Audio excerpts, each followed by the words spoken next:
or to just agree with you in prayer concerning anything. Do you have something to write with? Write this number down. It's on your screen. It's 667-776-9219. That's 667-776-9219. You can call that number Monday through Thank you for your giving. Yearly contribution statements can be printed through Simple Church.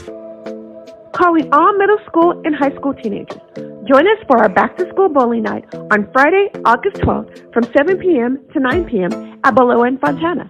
The cost is $15 per person, which includes your bowling shoes, games, food, and your lanes. To reserve your spot for a $5 deposit, please call 909-356-5683. Again, join us August 12th, 7 p.m. to 9 p.m. at Merrill in Fontana. Don't miss out on all the fun. See you there.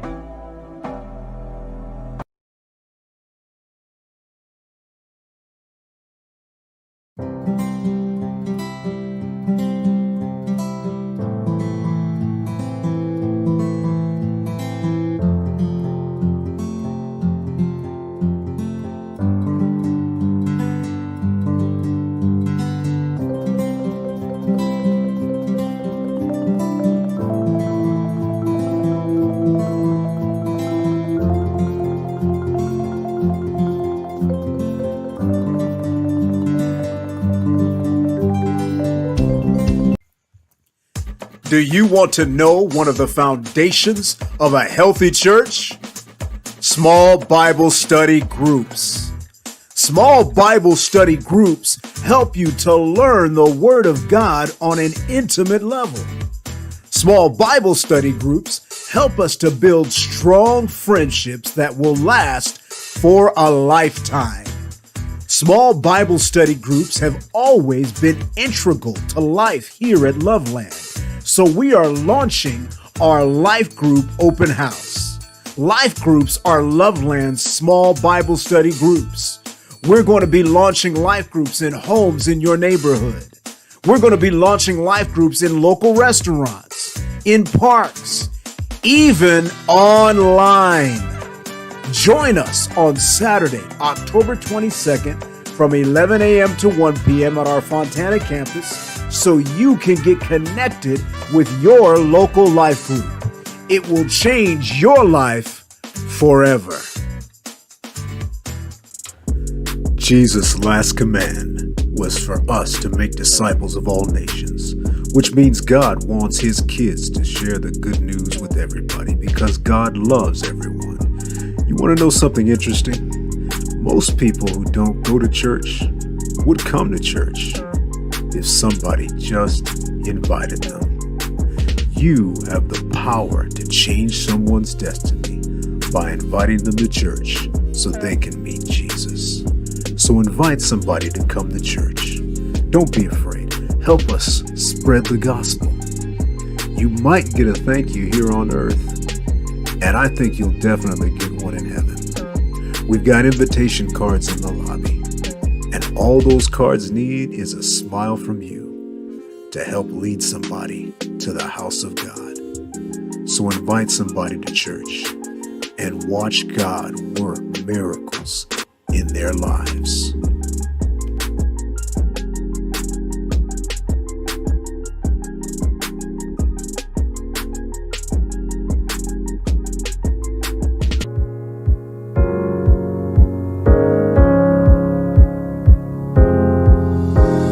From professional athletes to entertainment celebrities and members of churches across the country, it's been my joy to be a counselor on marriage and romance. And some of those great stories of relationships have been exciting. Some have been beautiful, fairy tale-like experiences. Some of them have been very dramatic. Some have been violent. Some have been happily ever after. And some have been, I hope he don't follow after. It's been quite an experience. And what we've written in this book are some of those exciting stories.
Charlene Show. Now, please help me Welcome to the Charlene Singleton Show. I'm here with my co-host, Michelle Sanchez. Hi, you guys. And we have two awesome shows coming up. Today, we're talking about healthy holidays. Let's discuss mental health / teen suicide. Teen suicide is epidemic in the country right now, and we're going to have our resident psychiatrist, Dr. Shonda Smith, join us in a little bit, and we're going to delve deep into this subject.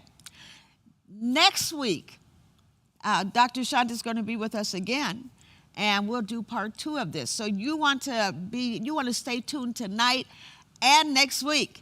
In the meantime, I'm here with my friend, Michelle, and let's discuss our current events segment. Okay? Let's start with the pajama party. Oh my God. That pajama. Michelle is my good friend, and she's telling me I have lipstick on. That pajama party was so fun. What'd you enjoy about it? Oh my gosh, the pajamas. I think you want to have your mic. Okay. There you go.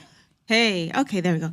The pajamas. I loved all the pajamas. Everyone looked so cute. So Right. it was nice to see everyone participate with that part. And maybe, I don't know if it's too late, but possibly, maybe my son, who is running our TV crew tonight, could put some of those highlights on, only if you could do it without the sound, Chuck Jr. Okay, go on. Awesome. So yeah, and then of course the interaction with all the ladies, the games. It was just a lot of fun. Good food, good fellowship. It was so much fun. There is something about sisterhood, something about friendship. When you get together and you really start to get to know each other, the more we get to know each other, the more we come to love each other. Yes. And we take off our mask, Yes. because we talked about that the first time. We take off our bulletproof vest, and we are just ready to be ourselves. And it was so amazing watching some of the ladies from our church who were kind of quiet until we got to the karaoke. They came out of their They shells.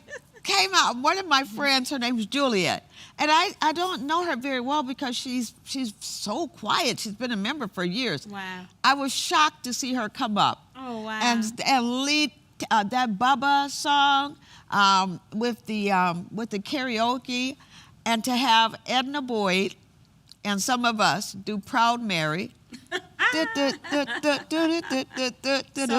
That was so fun. And then the games, once again, Yes. just the activities, I'll call them, Yes. to see, so we can learn how we all think and learn how to listen to each other. And then also learn about what we all have in common. So Yes. we did a game Oh, where yes. we asked different questions about each other, and we found out that we actually all have a lot of different things in common. At our table, we all sang on the praise and worship team. We all were singers. And we talked about our dreams and our goals. Right.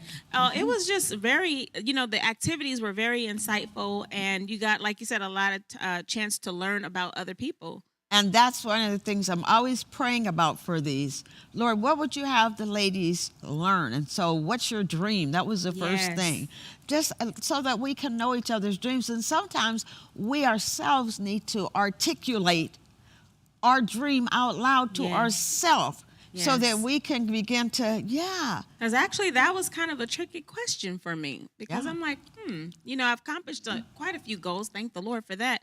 But you can never stop dreaming. And I think that's one of the pieces that I took from that segment. And you just gave me something, because that was the same thing at our table. We were like, what's our dream? But you just gave me a new one when you said that. You know, one of my dreams that I have right now is to do a God's Woman reunion conference. Oh, wow. And I'm praying That would that be God awesome. would put all that in place, because we want to do that reunion conference this coming, either the last week in July or maybe the first couple weeks in August. But so much has to be lined up with the hotel, and the hotel prices have gone just crazy. Yes. So we have to get those hotel prices, and then I'm going to have to raise about $50,000 to do this. And so that is bringing back memories. Yes. So anyhow, so in our next segment, our next a women's sister to sister thing is going to be around Valentine's Day. Okay. Most likely it's going to be Saturday morning, February the 11th, which is just before Valentine's Day. And this will be Galentine's Day. Beautiful. So for our gal friends. And so we're looking forward to that. And that's going to be awesome. Every time we get together, it is just so much fun. If you've never been, I definitely encourage you to come out. It is such a blessing. To get to know new friends and see, you know, we're not islands. And there is something, you know, our theme is the healing power of sisterhood. Yes. And Michelle, there truly is healing. There is. And just because we're in the body of Christ doesn't mean we have to be boring. Like, we can have fun. You can have fun. I've said that so many times. Yes. And I have to tell this to sometimes our older saints. You can't have all the fun that you wanted to have back in the day, and now you're done. Now you might got arthritis or something, and now you don't want these young people to have fun. And I loved it was a mix of young ladies as well as the mature, those was mature ladies. So it was nice. You're right in the middle. I'm kind of you're in the middle. But just like it was fun. For me because I was able to plan out that first part, that the ministry. I'm going to say the emotional ministry part, the spiritual ministry part. And then I was able to hand it over, and I call them my Joshuettes, okay? Yes. Because Joshua was Moses's mentor. Moses was Joshua's mentor, and God has given me some young women in our church that I just want to pour everything that I've learned for the last 40 years about events, and it's not just events like that, it's the purpose of the events. And you're doing a great job with that because they planned that second part and they did a phenomenal job. Shout out to the young ladies. To Victoria Banks. And you know what? Vicky is my niece. I always forget her last name. I'm serious. I really do. And Walina Bradley, Siobhan Spears, Karen Ayatawa, and I'm forgetting somebody.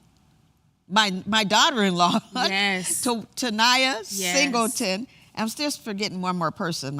Please forgive me because I can't remember everybody's name. But it was phenomenal. I loved it. It was fun.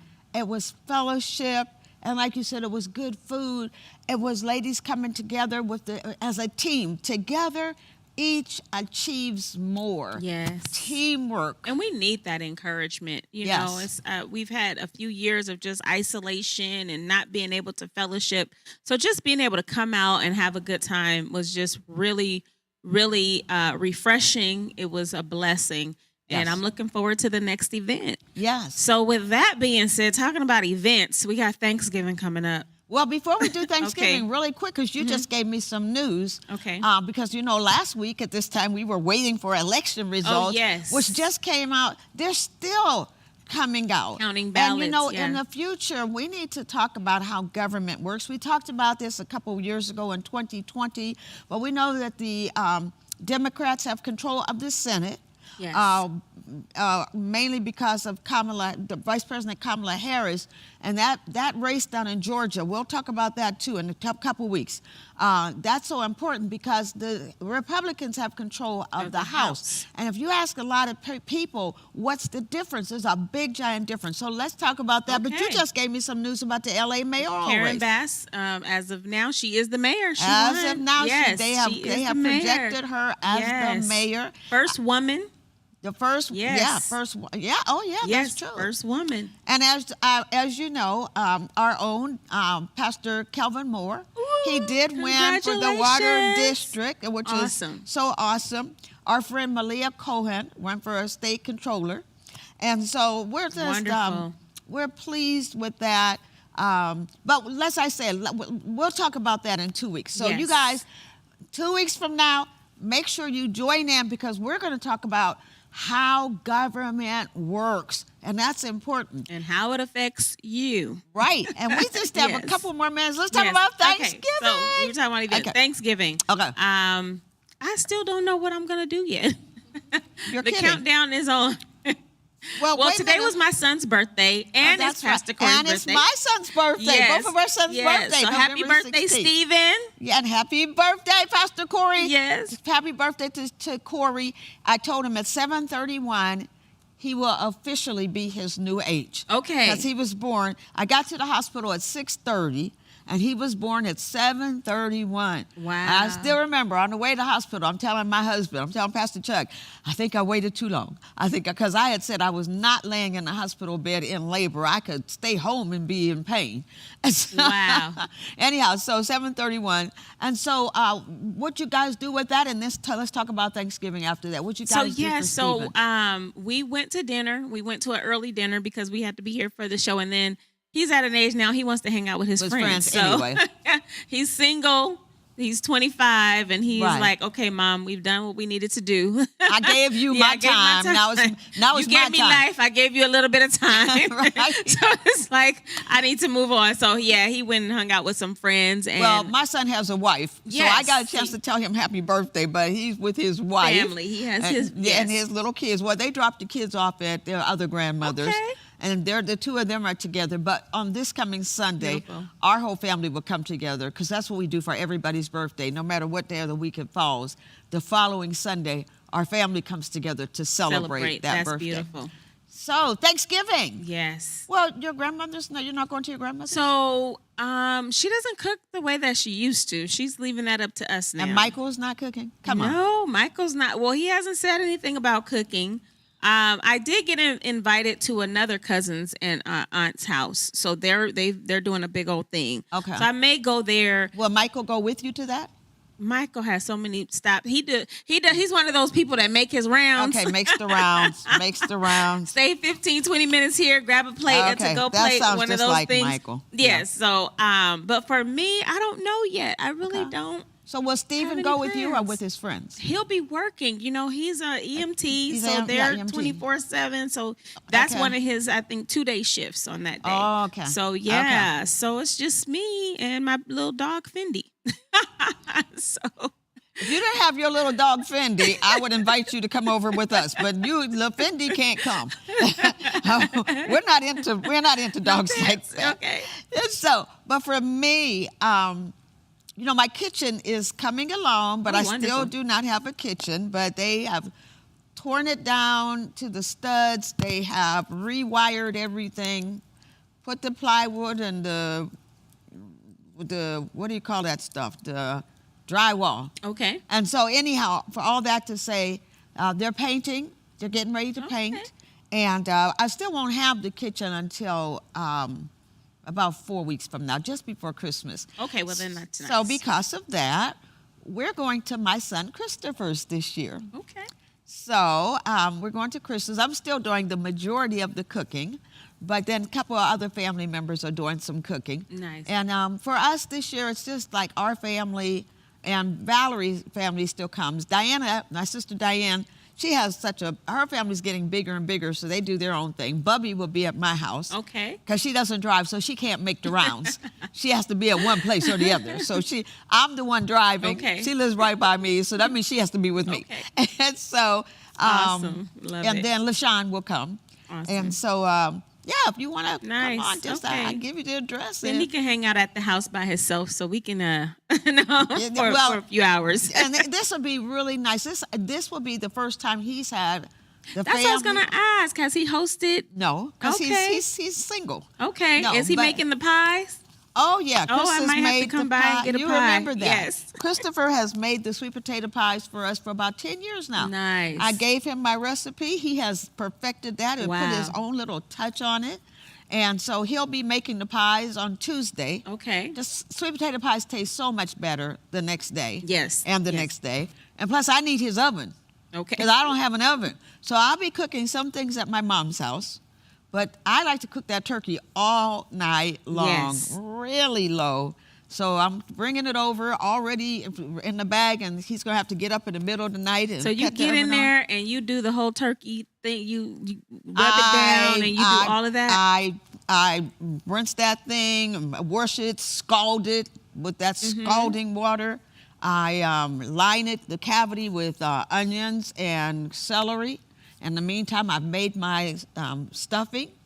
And so I stuffed the bird with some of that because that makes the bird cook longer. It allows you to put it in the oven longer. Oh. Season the top, put it in that bag. And I normally get like a 24-pound turkey. Oh, that's a big turkey. And that's good because it's able to cook all night long. Okay. Christopher got the turkey this year, and it's only 21 pounds. And that 3 pounds makes a difference, but it's Really? okay. Anyhow, and so I'll do that. I'll make the greens, and I'm gonna make those greens in a couple of days and freeze those. I'll make the candied yams. I'll do that in my mom's oven. I'll make the macaroni and cheese in his oven. So And one I'm gonna thing have a about schedule. you gonna make it work. Yeah, You I'll have a schedule to make that It thing sounds work. like you have it all together. So yep, where there's yep. a will, there is a way. So even without a kitchen, I'm gonna find several kitchens. I'm gonna do what I have to do. And you know what? I and love it comes that. down to what I've said before, where you have to learn how to bloom where you're planted. Because, right. as I said, as you know, I haven't had a kitchen for 3 years. Okay, we've been using we never had used the laundry room sink, and then we needed a sink. So Pastor and I went down to Home Depot. We got a great faucet, and I've been using that sink and it's huge laundry room sink, so it's worked out. And I learned I'm the queen of hot plates. Yes. I have yes. 2 hot plates, and you can cook anything on. I have 2 hot plates, and people would come to the house and they didn't realize. Wait a minute, those are just office tables with tablecloths on, decorated to make your kitchen look great. Wow. But I really, when people actually look, they're like, wait a minute, where's your stove? Where's your sink? Where's your garbage disposal? Oh, we don't have that. You bloom where you're planted. That's right. And it's good, and it's going to make me so grateful. Yes. For when that I can't wait to kitchen is see done. your Oh, kitchen. yeah, it's I gonna can't be wait done to see it. Awesome. right after Christmas, I most can't likely. wait. I'm definitely going to be coming by. Awesome. So Yeah. so hopefully my plans will come together for Thanksgiving. So I'm definitely going to put your house as one of my pop-ins. Okay. All right. So, Awesome. well, this has been fun. And so we're going to cut to a commercial break in a second.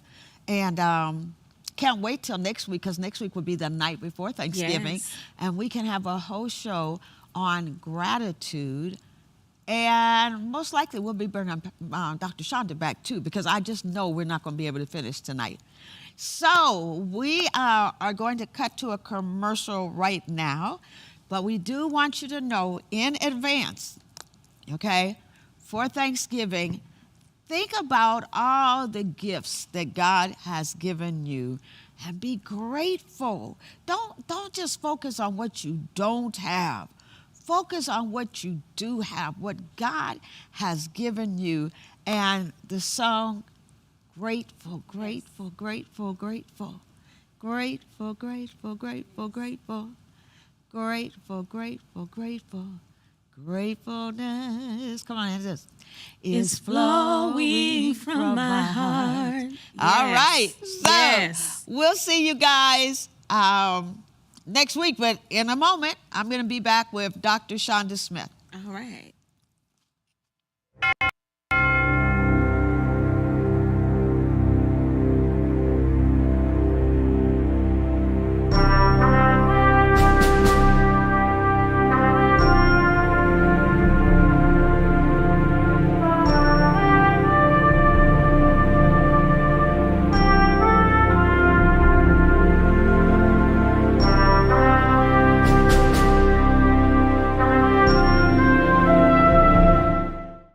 Hey everyone, we've got a new Step 1 class coming up soon. This is the first of 3 classes in our 3 Steps to Christian Maturity series. These classes were designed to help you grow strong in the Lord and in your power through Him.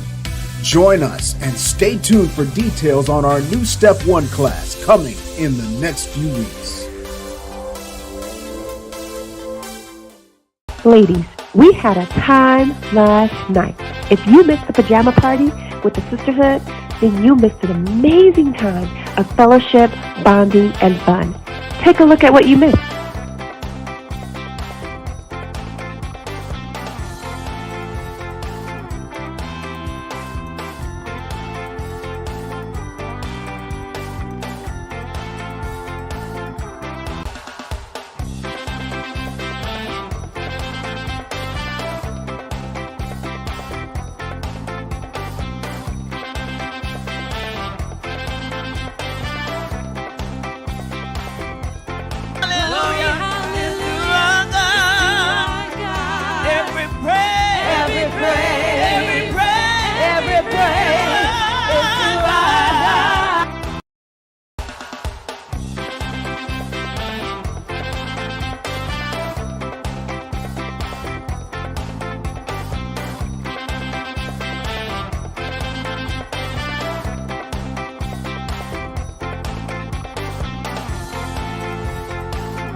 If you thought that was amazing, stay tuned for what's to come. Be on the lookout for some more amazing sisterhood events. Welcome back. I hope you enjoyed this segment with Michelle and I. And now, yay! I love Michelle. She's such a good friend. Peoples. And you just never know who's going to become just a Absolutely. wonderful friend. I remember when I first met Michelle, her brother was my hairdresser for years, my hairstylist. Really? And most of the time when I was talking to Michelle, I'd be like this with my head in the bowl, and she had come by to see Michael. I didn't even see her face. I was just talking to her, and we had some really good talks. Yeah. And then one day I was at Daz Patterson's play, and I seen this girl, Michelle, and I didn't know who she was at the time, and I just started talking to her, and she said, you know, I'm Michael's sister. Right. And I'm like, oh, you're the one I talk to all the time with my head in the bowl. And she's become like So a another face with a voice, or a voice with the face, right? Exactly, putting the two together. And so, Dr. Shonda, I watch you on Sundays. I sit right there, and you have your flags, and you're dancing to the Lord like David when he danced before the Lord with everything that was within him. Look, that's self-care too. That's what I tell sometimes. I tell people. Wow. So it's worship, but Yeah. it's also self-care. I got to get some Well, things you know what? out. Worship, and I'm going to say this, worship is self-care. I remember, because you Ooh. know I have that testimony that God gave me, about 30 years ago, when I went through that time and I was going through such a hard time in my life, I truly did not understand where God was and why he wasn't coming through for me. And so the praise team was up and they said, wave your hands and worship the Lord. And I wasn't praising God that day because I didn't know why he was allowing me to go through what I went through. And Doctor, I remember standing, and I remember standing in church. We were in the 10 at the time. And I remember looking up to the heavens and telling God, I will not praise you. And then I put my hands to my side, and I always say, one tear trickled down. Right. Because you get to the place, and you're a psychiatrist, and so you can get to the place in life where you don't have any more tears. You cried out, but you're still in pain. And I know we're going to be talking about that in a minute. That part. You're still in pain. And then I put my fist to my side and I told the Lord, I will not praise you. And I even said, where are you? I don't understand this. Now I understand that was a gift. Right. See, gifts can be, you have to be so grateful for both kinds of gifts. The gifts of joy and the gifts of pain. They're both gifts, and this is your specialty. Anyhow, let me finish this real quick. And so I remember God told me, because we're talking about that worship you're talking about, and God told me, and I heard his voice so clear, and he said, Charlene, what does your problem have to do with my majesty, and what does your pain have to do with my glory? You don't praise me because of what I do for you. You praise me because of who I am. I raised my hand. I mean, I'm like with you. I raised my hand and I started worshiping God and praising him through the tears, like the psalm says. And that became a healing thing for me with that Yes. resolution. That's been like Yes. over 30 years ago. And I said, I would not get to the place in life where I would give up on my worship. And I've had a lot of painful times since Yeah, that. yeah. But you know, the hallelujah, anyhow that we do I it, love when that's you where say that came from. I love anyhow, when you say that. So, You know, and you know what? As we're getting ready to talk about dive deep, I don't know how deep we're going to go into mental health, but worship is actually what God used in me in my season of my life when I was hurting. okay. Right? That was one of the tools. And you that know, I God haven't even used. introduced you. So when people start listening to you, they'll understand. Let me give you Dr. They Shonda. know. No, they don't know. They don't we know. have people Okay. all over that watch this. Okay. This is Dr. Shonda Smith. She is a licensed marriage and family therapist. She specializes in working with women, identity, self-esteem, value, and worth. She is a PhD professor at Liberty University in counseling, or in counselor education and family studies. Yeah. She has taken the time, years and years, to study this segment of the mind and of the emotions, the thoughts. And so she has a lot to say. Yeah. So now we can go on and you can tell us what you're about to So, say. you know, so we kind of talked a little bit about last time I was on about what do you do when, you know, when you're struggling with mental illness, because we talked about the difference between mental health, which is basically your balance, right? Can you say that? Can you tell our audience again the difference? So mental health is essentially where you are balanced mentally. When I say mentally, I'm talking about your thought life. There's a balance emotionally. And so sometimes, you know, life happens, right? And so people that are able to sort of deal with whatever comes with life, stressors, everyday stressors, things of that nature, they're able to sort of navigate through that. And the point I'm making is that you can navigate it through it without it being debilitating or paralyzing. For some people, it becomes where it becomes imbalanced. And then that's when if you don't fix it, right? Right. You don't deal with it, right? Then Right. it shifts from mental health to mental illness. Okay. Right? Okay. And so that's what we were talking about last time. And so one of the things we were also talking about, well, what do you do? How do you stay mentally healthy, right? Okay. And so as I was saying, one of the tools that God brought me through was through worship. That was the tool. It wasn't just therapy. It wasn't just, you know, my core, my tribe. You know, it wasn't just, you know, doing my self-care practices, whether it's running, whatever those things that, you know, kind of communicated to me that helped me feel the release. Right. Worship was one of those tools. Okay. And that was when I didn't do anything else. Worship was one of those tools that just sort of brought me through some of those painful moments in my life, brought me through and on the other side of healing, you know. So. Because worship has the profound, and there's a big word I'm thinking, but the profound ability to let us see God, to be in His presence, and to learn to focus on God. And when we're focused on our problems, it's hard to focus. Okay, and go that's on. what I learned Okay. in worship. I think it's like this old hymn. It talks about the big in His presence. Those things that seem so big, Yes. they become small. Right. And it doesn't necessarily mean that He did away with it, right? Or Because that it they're still changed. there. They're still there. Right. But it's something about being in His presence. Yes. As you're worshiping, and I think of the words "deep calls to deep." You know, the deeper Deep you calleth go, to you're deep, just yes. you're going to the ocean, to the bottom of the ocean deep, right? And as you come up out of that, again, the circumstance doesn't necessarily change. Sometimes God may give you insight, He may give you perspective, Right.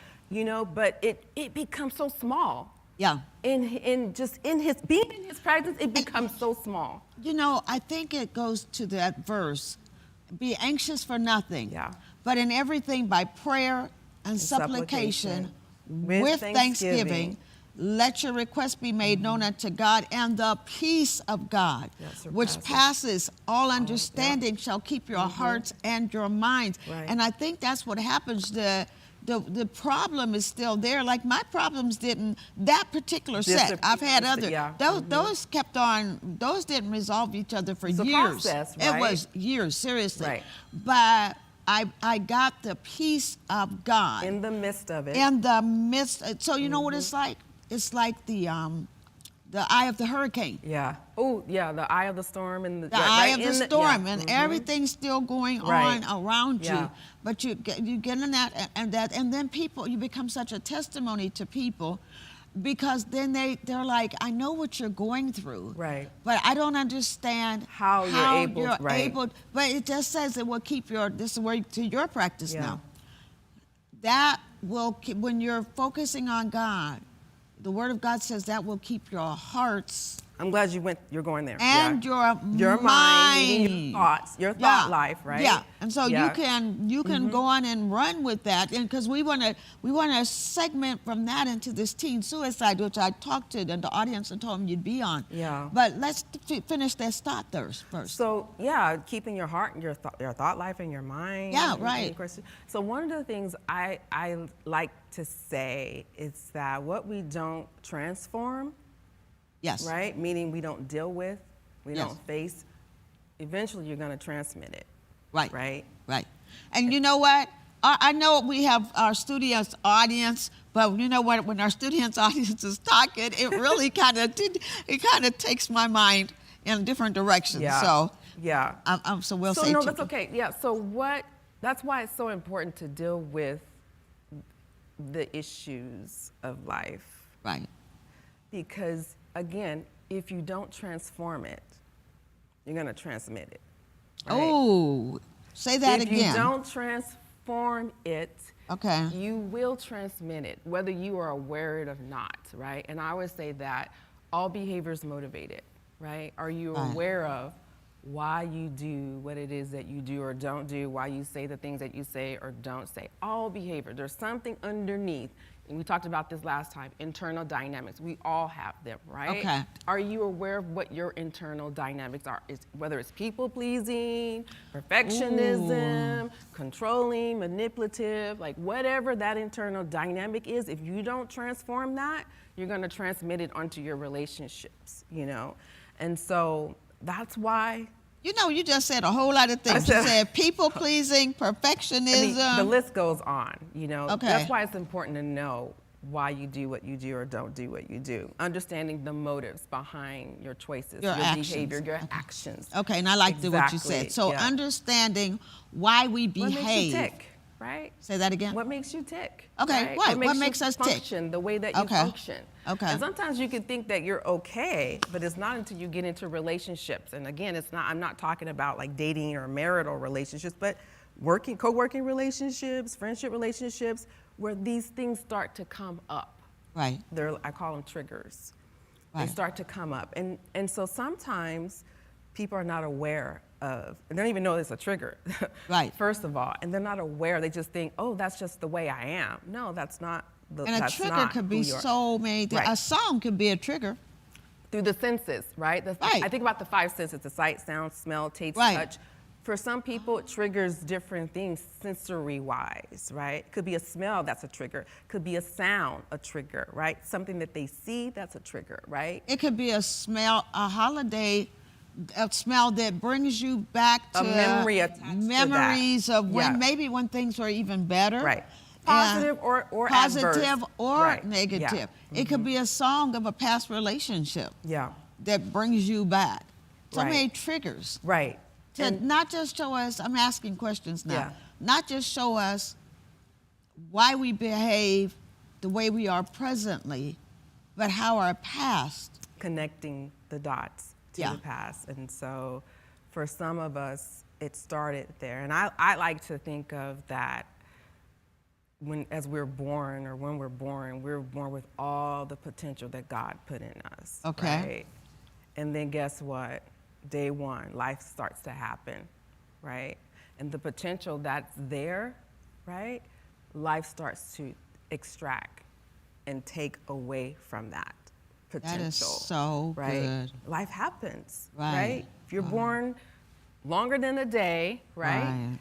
Life is happening. And so I think for some people, going back is what we call in counseling family of origin experiences, which basically means is that your experiences growing up in your home environment have somehow shaped the way that you think, the way that you feel, the choices that you make, the types of relationships that you surround yourself with, right? So these early relationship experiences are sort of modeled in our family of origin experiences. And sometimes it's modeled for the good, the healthy, the positive, and sometimes not so. It's adverse experiences. And those experiences shape that individual. And as I said before, if we don't transform it, we transmit it. So, for example, what we live with, right, we learn.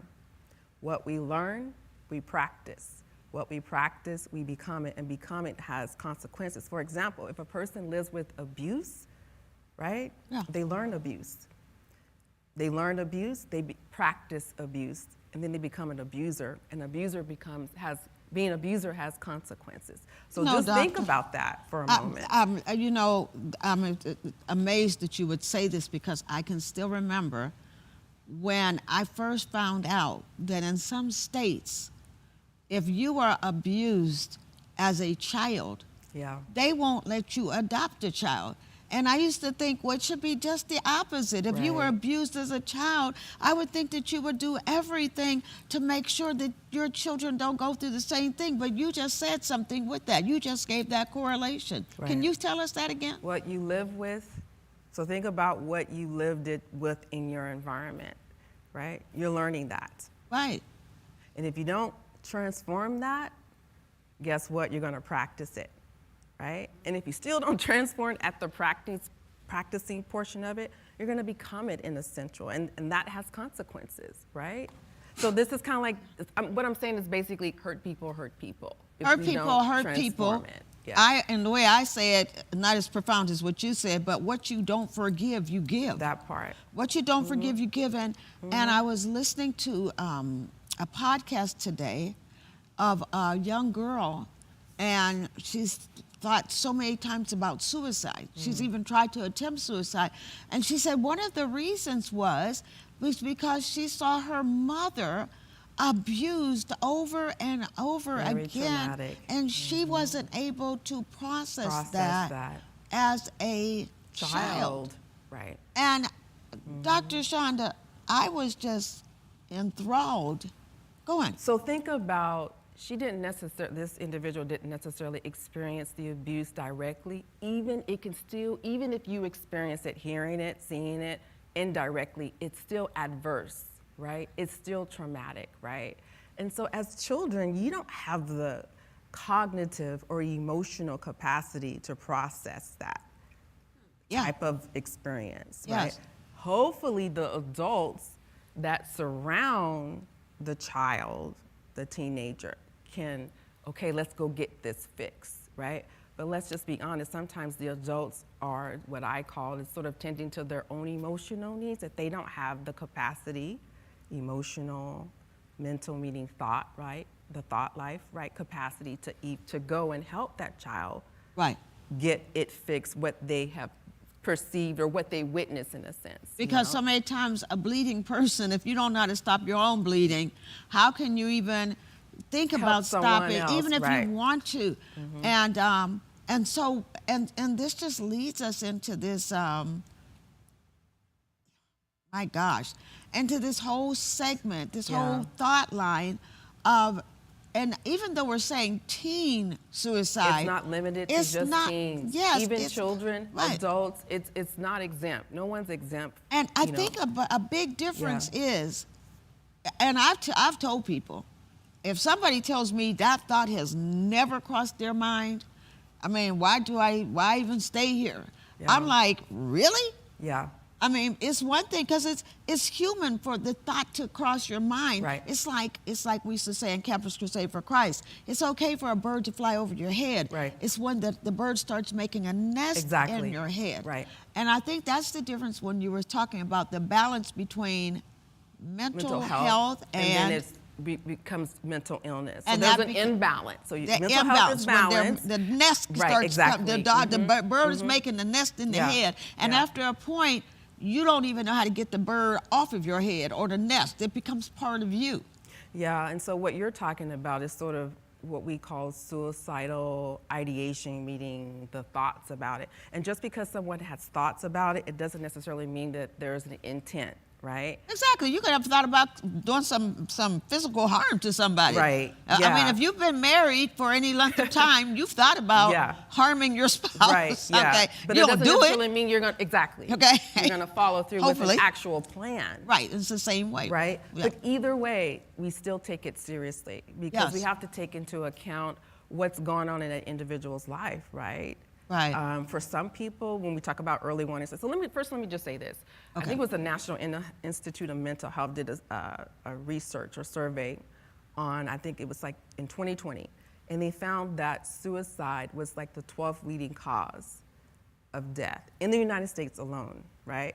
Back then. In 2020. Okay, Right? So, all right. but I know the Yeah. numbers we're in 2022, right? So the numbers are probably a little bit or a lot bit elevated. Now it's the second cause of death for children 16 to 24, right. something like that. Adolescent. Yeah. Young adulting. Yeah. And so for me, that's kind of, I don't know if concern is the word I want to use. Yeah. Because I see a trend, right? Mm. Right? So now this is the way out. Okay. Right? So when someone's going through some ongoing emotional stressors, pain, right? Or sometimes physical pain, because some people have chronic illnesses. Right. Right? And they're Right. just tired of hurting, right? And so it sort of triggers people. It's like, well, maybe I've tried everything, or no one's listening to me, or I tried it, it doesn't work, right? So maybe this is the answer. Right. And that's what concerns me, because we're starting to hear a lot bit more about, suicide. Right. There's an uptick, Right.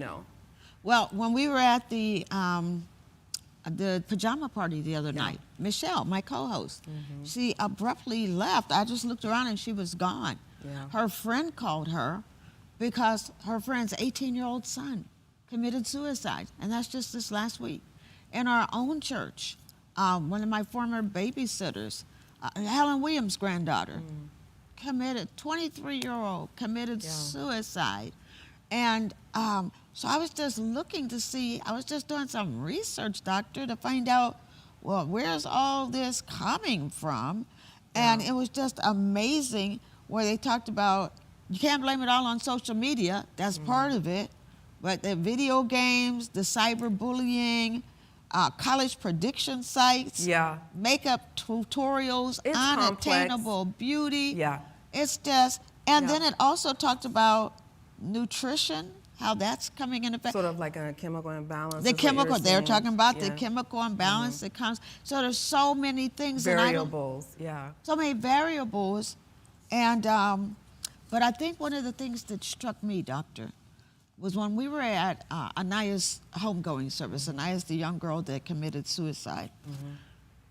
And I listened. It's the very first time, I'm like 3 months ago now, that I really started to realize this thing is real. And they talked about how much pain she was in, and even though it was mental, it was like it was physical. And what I heard today, they interviewed several young people, and I really want to get some young people here in a round table, and one of our future things, maybe in December, where we can just talk to them and just see where they are. But one of the things that one of the girls said, she had attempted suicide a few times, she said she was in so much constant pain, she was willing to do anything just to make it stop. Okay, so you can run. And that's really what I want to say. People really don't want to die.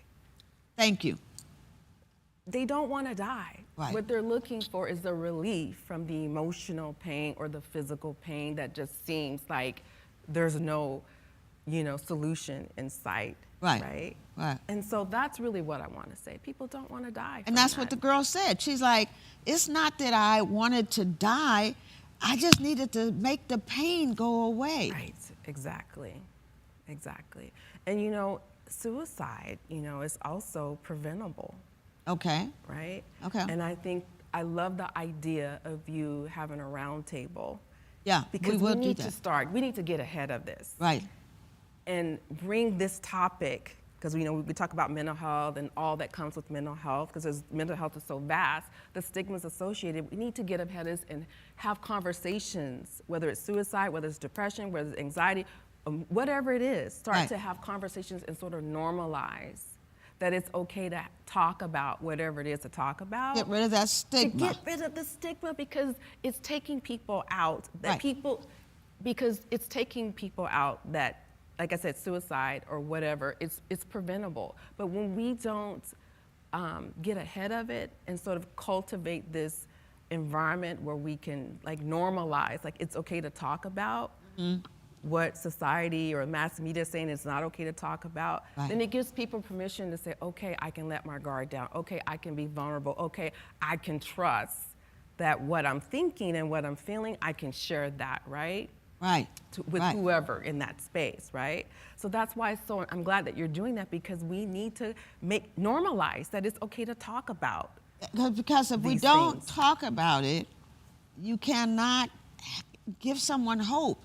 And even in my book, The Journey from Pain to Purpose, I have a whole chapter, and the name of that chapter is The Absence of Hope. Yeah. When you don't hope, when you lose hope, that is tragic, and it can become fatal. Right. Just losing hope. And this is not just with teen suicide. This is with any type of Right. suicide. Right. When somebody commits suicide, I would dare say that they've given up all hope on this ever getting better, whether it's a situation, whether it's the pain that they're Right. feeling, Right. but it's just Hopelessness. it's hopelessness. Hopelessness and hopelessness that leads to helplessness. Right. That And the then- two together is not a good combination. That's that's Right. two It's two, yeah. two Very bedfellows dark. that Yeah. will Yeah. lead you to suicide. And that's why it's time for us to start listening, right? And paying attention. When I said suicide is preventable, Right. so we get into warning signs, right? Okay, what do you does some of that the look warning like, signs? Right. So in particular, it's when someone loses an interest in things that they once enjoyed, right? You notice, oh, they're not, whatever it is, playing basketball, whatever that is, they're no longer doing that, right? Okay. Maybe they're isolating themselves, I- right? yeah. They're not a part of the family gatherings, friendship, whatever that is. You notice there's a shift in their mood, Right. Right? They're not the same, right? For some, the obvious signs is leaving notes, right? Or maybe sort of threats of suicide. They're talking about it. Sometimes people can minimize. Oh, you don't need to feel that way. You don't. No, listen. I think that's the problem. Don't minimize that, because Right. there's something there that you're missing. Even if the feelings don't make sense, Right. they're still real to that to person. them, exactly. Right. Exactly. And we might not understand that. It's like when I was talking about being at the homegoing service and then listening to these kids today when I was listening to this podcast. And I'm like, I never realized that you could be in such intense pain. It's like, okay, my little girl goddaughter, her name was Gina, and she died from cancer a number of years ago, back in 2008. Now I can't believe it's been that long, but I remember I had taken her to the doctor, and the cancer had spread from her lungs to her leg, and she just wanted to get the radiation treatment. I remember her doctor telling her, I don't recommend you get this radiation treatment. It could be fatal. Yeah. Okay? And she was like, I understand, but I'm in Right. so much pain. Right. I just need to alleviate the pain, but I Right. want to make it to my 24th Right. birthday. Yeah. Well, she didn't make it to her 24th birthday. She died about 3 weeks after she got that radiation. But she didn't want to die. She was doing it just to alleviate Get some the alleviation from the symptoms. pain. right. And I don't know, Dr. Shonda, I'm thinking about people that are in chronic pain.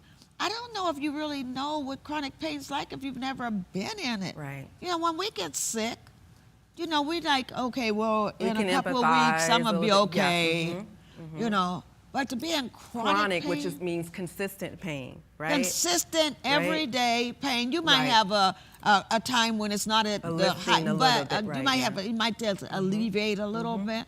But if you're in chronic pain like that, you'll try anything. Right. And if anything doesn't work, I think that's where this. And that's where when we talk about, well, then maybe this is, suicide becomes an option. It You know. becomes an option. Right. Yeah. Again, not that they want to die, Right. right? But it becomes an option.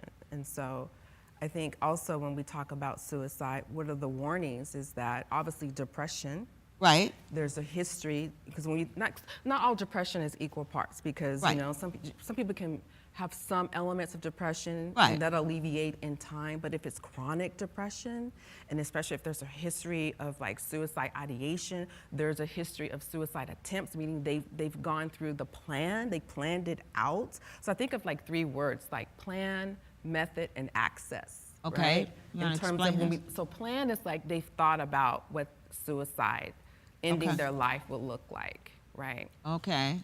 And then method is they have means, they have access to, whether it's pills, whether it's gun, whatever it is that Okay. a rope, whatever it is that they thought about, right? Okay. And then access to it. Okay. So plan, method, Plan, access. method, and access. What method is meaning how they would do it, and then having access to that. To that, right? okay.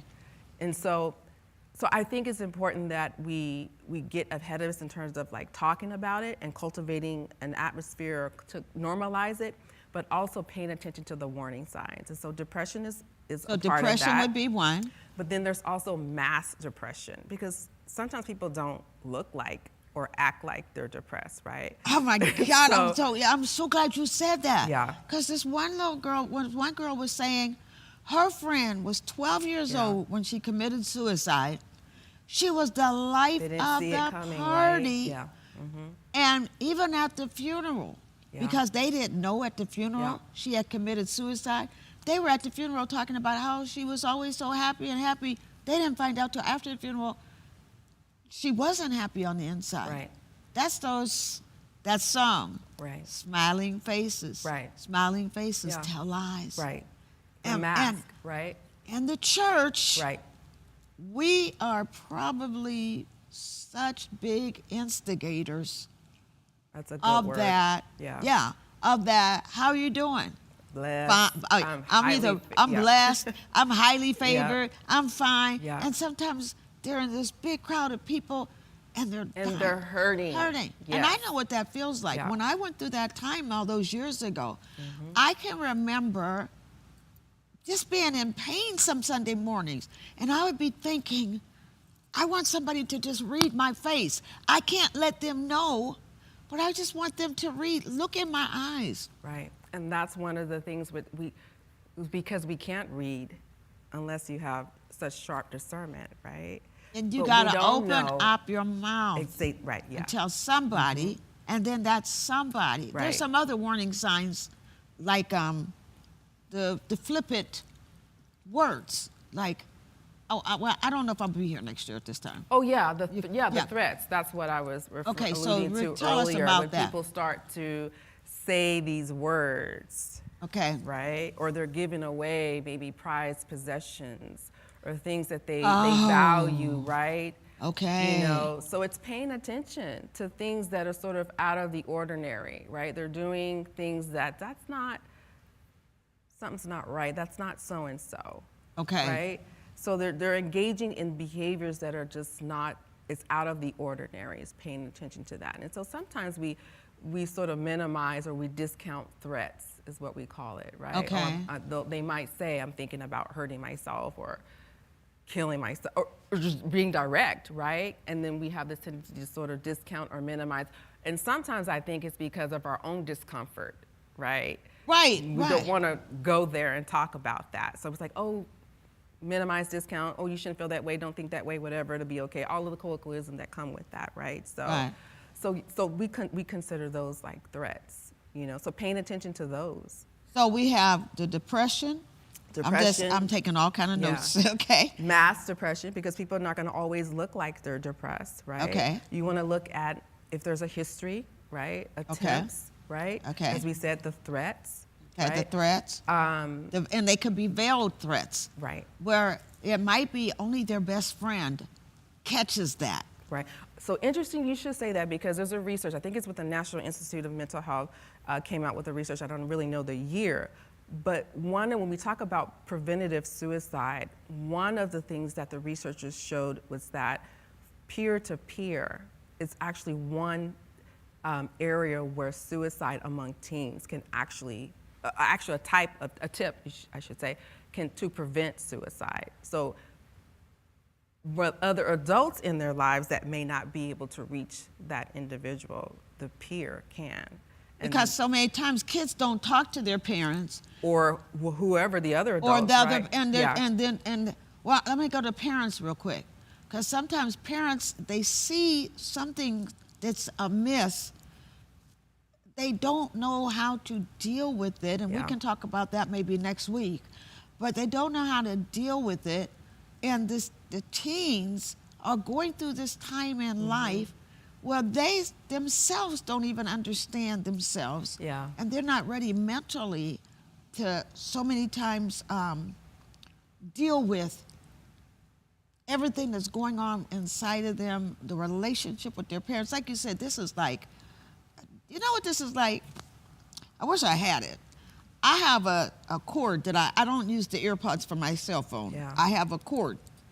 That cord could get tangled so easily. I mean, within a minute. Right. I'll just put it down. I'm like, how? And then it takes me so long to I was sitting in bed last night trying to untangle that cord. And this almost is what this is like. And I'm glad that's an analogy, right? Because even though we're talking about some of the warning signs of suicide and preventative tips, suicide is actually, it's preventable, but it's complex.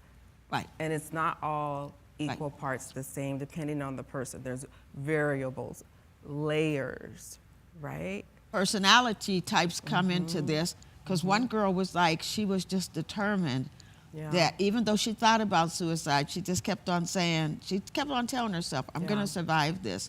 But she was still regularly thinking about committing suicide.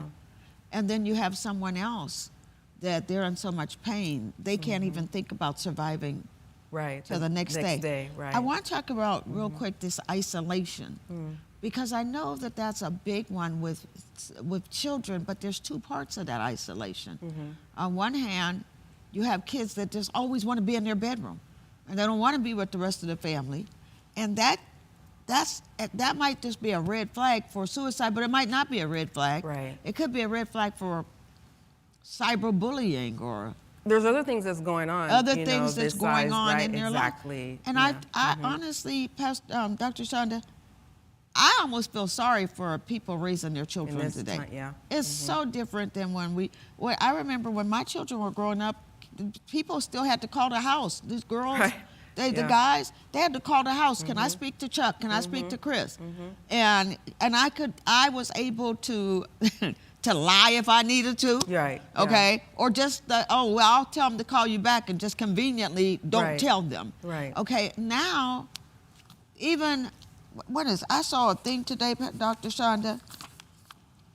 95% of American teens have a smartphone, and half of them are online almost constantly. Too much access is what I say. Too much access. We need boundaries around that, And parents have to be in a place where know what your children, what they're looking at, and they have to be willing websites to that they're on, right? Their children are going to get mad at them. Right. But you know what? You're not their friend, right? Thank you. I want to I want to take your flags and do like this. You're not their friend, right? You're their parent. They don't have to. I used to tell my kids all the time. I was like, you know what? I'm sorry. I don't really care if you don't like me today. Right. You're gonna grow up and you're gonna love me and you'll understand. One but day today, you'll thank me. if you don't like me, you just don't like me. And I grew up and I didn't like my mom like 6 of the 7 days a week. Okay. And now I love her and I would do anything for her. Yeah. And so I'm gonna. So you're talking a little bit when we talk about suicide.